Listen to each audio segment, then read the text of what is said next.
Congratulation सगळ्यांना, फार फार आभार, शुभकामनाएं, आणखीन कॉंग्रॅच्युलेशन तुम्हाला. आता हे नवीन कार्य सुरू होणार.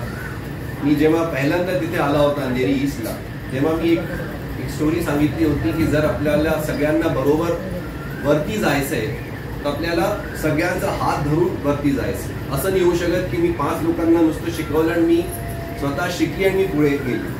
जर तुम्ही 5 शिकले तर तुम्हाला आणखीन 5 करून आपल्या जितके आहे सोसायटीमध्ये सगळ्यांना बरोबर घेऊन वरती चढायचं. जसं आपण तसं करणार तितके लोक वरती येणार. करेक्ट? शॉर्टकट नसतं. गीताच्या अध्यायामध्ये लिहिलेलं आहे, 18व्या अध्यायामध्ये कोणी एक माणूस गेला आणि त्यांनी म्हटलं की मला सगळ्यात आधी हे सांगा की मला मेरे को सबसे जल्दी सीखना है, वो ये सीखना है कि मैं घबराऊं नहीं. करेक्ट? हिंदी समझ में आती ना कि मैं घबराऊं नहीं. तो वो एक बहुत बड़े सिद्ध गुरुजी के पास गया और गुरुजी को उसने बोला कि मुझे आप ऐसा कुछ बताओ. बोले मेरे पास पैसा है, सब कुछ है, लेकिन मैं चिंता बहुत करता हूँ, घबराता बहुत. तो उन्होंने कहा कि एक काम करो, मेरे साथ बैठो. आप मेरे साथ बैठोगे तो मैं आपको गीता का 18वां अध्याय है, करेक्ट, उसको अपन पढ़ेंगे.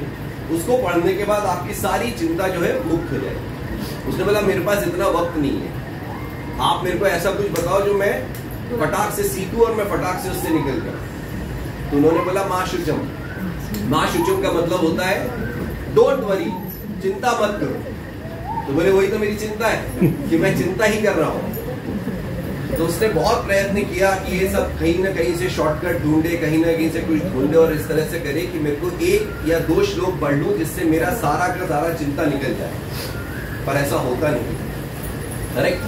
किसी भी चीज को पूरा करना है, किसी भी चीज को आगे बढ़ाना है. जैसे रक्षा ने बताया कि अगर नारी शक्ति को आगे बढ़ना है और अगर सारे सूत्रधार को जोड़ना है, सारे सुई धागों को इकट्ठा जाना है. अब तो सुई धागे पे पिक्चर भी बन गई, करेक्ट, मेक इन इंडिया पे. अगर सबको साथ जाना है तो हमें सबको साथ लेके एक प्रोसेस को फॉलो करना पड़ेगा. जैसे टीम मैंने की ट्रेनिंग है वो जरूरी रहेगा. करेक्ट? वक्त देना पड़ेगा. एक छोटा सा बच्चा था, 5 मिनट दूंगा, ज्यादा नहीं, उसका नाम यो भी था. वो बच्चा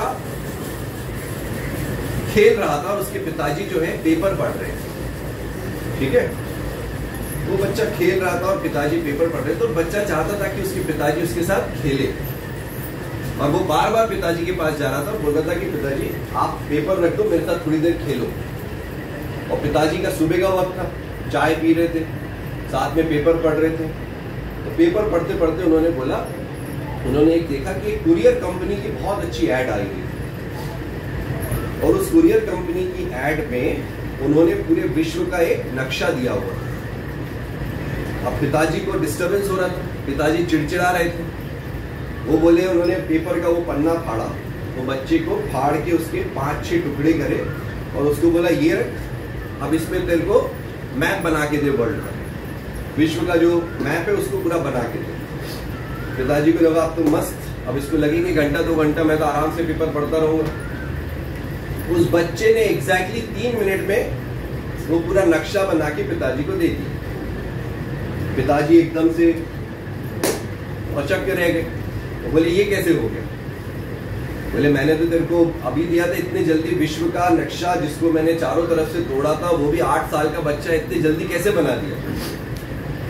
तो बच्चे ने बोला पिताजी मैंने विश्व का नक्शा नहीं बनाया, आप जब पेपर पढ़ रहे थे और जहां पर ये ऐड थी उसके पीछे एक चेहरा था.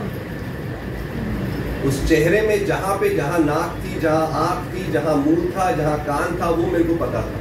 मैंने उन सबको जोड़ा तो ये नक्शा बना. करेक्ट? तो आपको ये पता होना चाहिए कि कौन से तार कहाँ जोड़ने हैं. आपको ये पता होना चाहिए कि हमें किसको साथ में लेके चलना और हमें कितना वक्त किस चीज के लिए देना.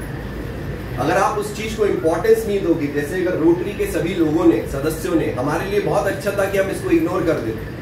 हमारे लिए क्या था, हमें उस तरह उसमें आते, अगर रक्षा मैडम चाहती है उसमें आती, उसमें बताते और निकल जाते. बोलने में बहुत अच्छा लगता है, लेकिन ये जो प्रयास है कि हम यहाँ पर आके इसको एक केंद्र चालू करो, फिर इसको ले जाके अनदर 5 या 6 सिटीज में और इसको लॉन्च करो, इसके लिए आपको वक्त देना पड़ता है. और वक्त वो देता है जिसको इसमें इंटरेस्ट होता है, जो वाकई नारी शक्ति को लाना चाहता है, नारी का उद्धारण करना चाहता है.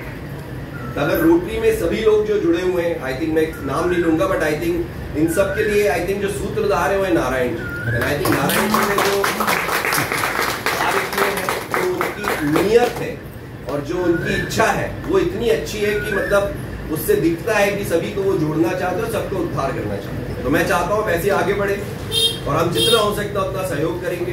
धन्यवाद, थैंक यू।